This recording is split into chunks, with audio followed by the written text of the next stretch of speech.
Well, it's been a long time since we rock and rolled, huh? Welcome back to the Corner Arcade. So, this is part two of a series that I started a little while back on the retro video game scene here in New Jersey. And today's episode is going to feature ElectricTown Video Games Buy, Sell, Trade. As you can see, they deal in retro and modern video games. This store is located on Lake Hiawatha, New Jersey, not too far from the Parsippany, New Jersey area, um, a little southwest of Pompton Lakes area. So if you've ever been along Route 80 and passed by the Willowbrook Mall in the Fairfield area, heading west, you could get off the highway before Parsippany, and you will find yourself. And this is actually pretty close to Route 46, which is a big shopping route. And I'll put a link to, I guess, the Google Maps location of the store in the description as well. But this is a store that's not too far from a lot of people in New Jersey. You know the saying out here. I guess everything's 20 minutes away. Well, you're 20 minutes away from retro video game bliss. And this is like I said, this is part of a series that is going to show and exemplify what the retro video game scene is all about here in New Jersey. We are flush with stores, arcades, meetups, etc around the culture of video games and specifically the retro video game scene. So without further ado, let's look at some footage that I recorded in the store, and a big shout out and thanks to the team there at ElectricTown Video Games for allowing me to take some footage and photographs of their store. I always ask permission, and they granted it. It was very generous of them. And the reason I was there is because they had a meetup, or it's a game swap, and this game swap was the first of its kind for the store, similar to the swaps that happen on a monthly recurring basis at the Digital Press game stores. Now, Digital Press Springfield does it the first Saturday of the month. Digital Press Clifton does it the last Saturday of every month.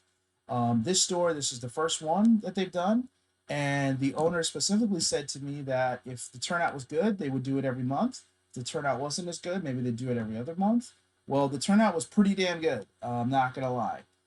They did theirs on a Friday evening. It was at 7 o'clock. The first one, April the 14th, so this past Friday.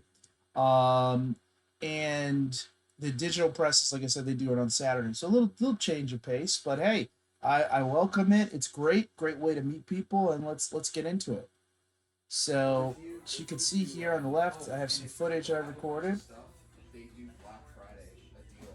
So what I usually do is I probably just hold until Black Friday, and I just make a list of everything and I buy it that one time a year. Like Fire Emblem, Fate Emblem, if you care about 3DS. I got that. Yeah, a lot of That stuff and like that PlayStation 2 is games. I mean, basically every system, but I also was impressed with the equipment that they have. Are you trying? Yeah, you can stay up there. Look, you're dropping complete in box 64 games. A lot of DVDs as well. Ken showed up to my So this store is, it's not as big, obviously, as the Digital Press in Springfield, which I think by square footage is the biggest one in New Jersey. But what it is it's very clean, it's very neat, very well organized. Actually, it looks pretty new. You see some cool equipment there that was all in pretty good shape. When you walk in, I mean, the floors look brand new. They have a lot of cases, a lot of kiosks. Everything's well maintained. They use up every inch of this store very well. So credit to them and the team. There's not an inch that is wasted. I mean, they maximize the square footage that they have in this building, and it's very neat. And to be honest, I recorded this towards the beginning of the swap, which started around 7. But even as it got more crowded, it didn't feel like claustrophobic in any way. So I think it just speaks to how well the store is set up. And they have a lot of stuff surrounding the game. So they have video games, but they also have toys, DVDs, collectibles, and equipment, that you can buy. So if you need controllers, if you need converters, things of that nature, so you can see the Xbox games there. Um, I love this stuff. They have like artwork around the games. It's kind of stuff you find at a lot of good retro game stores and at meetups and conventions. The culture around the games, which I'll talk about. A lot of stuff up top, mini What we got? systems, old What do school we got? Nintendo, Nintendo 64, all the cartridges, even the ones out of box, they all looked like everything was well maintained. Edge. A Cool version, a kiosks little too. All the edge. kiosks. I felt like I was in a GameStop or a This Target. too. The way that they had these really cool, like Where are you well range? built, well maintained kiosks for Right? everything Yeah. for the Oh, it's Nintendo us. Switch. They had one up front like that I showed. I think already on the Good. footage. Very cool. Well, you can Yeah, I don't know if they buy bought it at a store This is or a if they had time where you can built sell or if this they stuff built behind it the or what, but it store. just I think it adds to the vibe. Like this is a retro, Go it's crazy. a modern and retro game store, but it's a retro game store that has a very clean modern look, has its own vibe.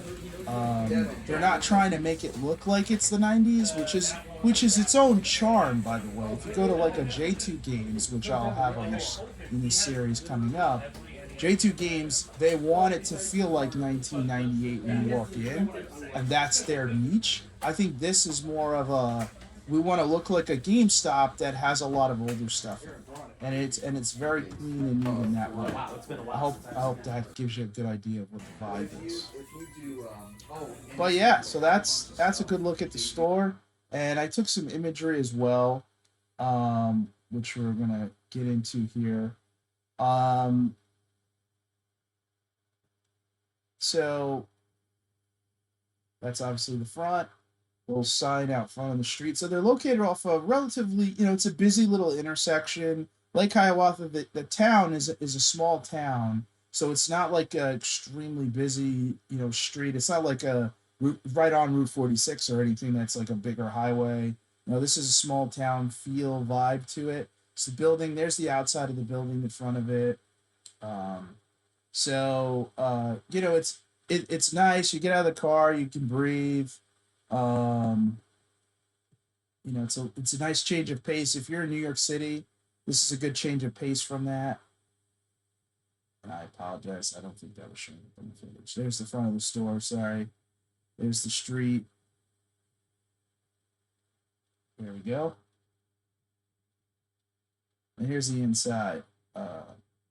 So this is kind of getting into what I was talking about before, the culture around video games. So when you come into a store like this, similar to when you go to a bigger convention like a Too Many Games, when you go into a store like this, you'll see they have a lot of stuff around video games. Like you get like these cool, like you get this cool like artwork that's good for putting up in a game room or maybe putting up in a kid's room or just as a collectible item. And this is the kind of stuff you'll find at like a game swap or at a convention or a game store like this. You're not going to find this anywhere and everywhere. So it's pretty cool. Like they have things like this, and I think this adds to like the whole vibe and the culture of these retro game stores. There again, there's that one of these like kiosks, Nintendo Switch kiosks that had a lot of stuff on it. Thought it was cool. It really adds to the feel of the store. Makes you feel like you're in like a Target, but it's focused on video games. Nintendo Power. Now this store had a lot of Nintendo Power video game magazines, and these retro game magazines are also a very big part of what makes the retro game scene click.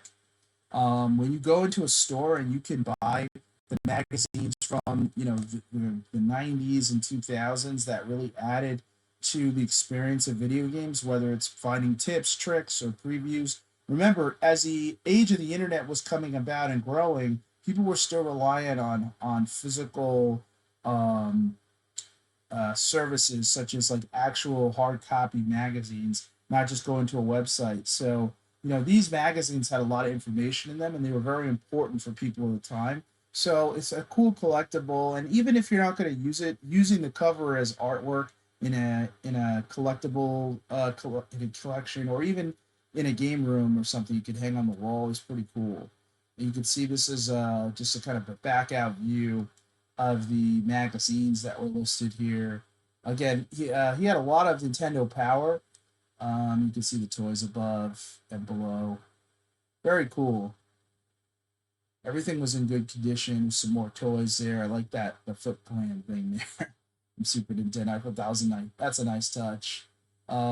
Everything they had looked like it was in good condition, good shape. I don't know if it's I'm assuming it's a mix of things that he's purchased and sold over the years, or that he's purchased for sale, and then some of it might be from a personal collection. I overheard them talking to the owner, and the owner mentioning that one of the guys who was there had come to one of his garage sales in the past, and I'm thinking maybe that was something from before the store had actually opened. And here's just a view of the behind the counter, all the stuff they have, like controllers, things of that nature. They had a lot of stuff. So if you need equipment, and here's one of the things I picked up. So I picked up this Super Nintendo mini console. So now this thing is cool. This is just it's like a Christmas ornament or just a little tchotchke that you could have in your room. Again, adding to the culture and the vibe of the retro video game scene. These kind of things. I think this is neat. Not something you're going to be able to buy everywhere, but one of the things that I would probably pick up at a retro game convention, because I have too many games myself, and yes, pun intended. Um, I'd be going to that event. But this is the kind of thing I would buy at something like that because I'm not necessarily looking for a specific game. And that's the area that I picked that out from. There's a lot of stuff there. They had other things like it, Mario models, and a Sega Genesis version of the thing I bought. And this is something else that kind of struck me. And I think this is an important part of why going to these stores and having this culture around is so important. This is Battlefield 1942. Now, a couple of things about this. One, this is a in-box PC Battlefield 1942 video game at this store. Now, there's two things about this that are important for me. Number one, the sticker on the box is from Comp USA. Comp USA is a store that's no longer with us, but it's a store that people would go to buy computers, but they also had computer video games. So before before the consoles really exploded in terms of their computing power, a lot of games like Battlefield you could only play on the PC because, frankly, like having an open world shooter was not something that the consoles could support. So Battlefield, I first played it on the PC, and having the sticker, the original sticker from the store, is very neat. Number two, the game itself, Battlefield 1942. Now, Battlefield 1943 is a game that's currently up and available on Xbox Game Pass through EA Play. Now, that game was put out, I think, in about 2009, 2010 on the PS3 and Xbox 360. That game was basically supposed to be a spiritual successor to Battlefield 1942. Now, Battlefield 1942, similar to, or 1943, similar to the first one, was supposed to be. It's a simple open world. They give you a map with some bases, three asset classes, so you can be a sniper, a running gunner with a submachine gun, or a rifleman, and that's it. Now, both teams are going to have equipment. It's based in the Japanese theater of World War II. So both teams are going to have tanks, planes, so you can drop bombs and shoot the machine guns. And they have boats, and they have bases that are off of the land that you have to transport yourself from there to the mainland where you fight for control of the flags. Now, I did a video on this channel about Battlefield 1943 and what makes it so much fun even today and unique. And what's powerful about a store like this is you walk into a store like this, you see a game from the late 90s, early 2000s, and then you talk to someone who's knowledgeable about video games. And then they tell you, hey, there's also a Battlefield 1943 that came out in the year 2009, 2010 for Xbox 360 or PS3. You might like that. By the way, you could even play it on your modern console. If you have a Series S, Series X, you have Game Pass. Oh, really? Somebody who's not familiar with it checks it out. Somebody who's not familiar with the fact that it's up and running and that the servers are live and the servers are packed all the time with full games might not be aware of that. So this is the kind of thing that spurs that kind of conversation. Even talking to one of my friends at this event, he didn't even realize that these servers were packed. So this is the power of having a game store like this. One little box can lead to a conversation that leads to discovery of something that people are missing out on. And trust me, when people are talking about Battlefield today, they're not thinking about these old Battlefield games. They're thinking about the current game and what they don't like about it. They're complaining about it and then they're clicking away to something else. They're not looking into the history. And even when you go into EA Play, you might scroll and miss the fact that, hey, Battlefield 1943 is on there. What makes that special? Well, what makes it special is it's a spiritual successor to Battlefield 1942, which is one of the games that started it all for many of us out there as far as having a simple, fun, evenly fair played online shooting game. So that's the power of having these stores and having this culture being curated by stores like this. It's a powerful thing because it keeps the conversations going and it keeps the games in everybody's memory. So that's pretty much it, folks. Again, thanks again to Electric Town Video Games, and thanks to everybody who's involved in this culture. New Jersey has a rich retro video game scene. On this channel and in this series, I'll be focused next on some of the other stores in the area, um, and as well as what I think adds to this is the arcades. So there's the Yestercade, which is a chain of video game arcades where you can go in and play.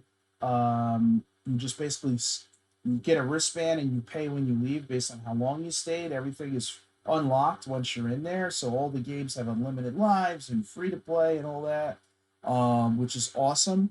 They also have there's the video game vault located in Morristown. Same concept. Great location, great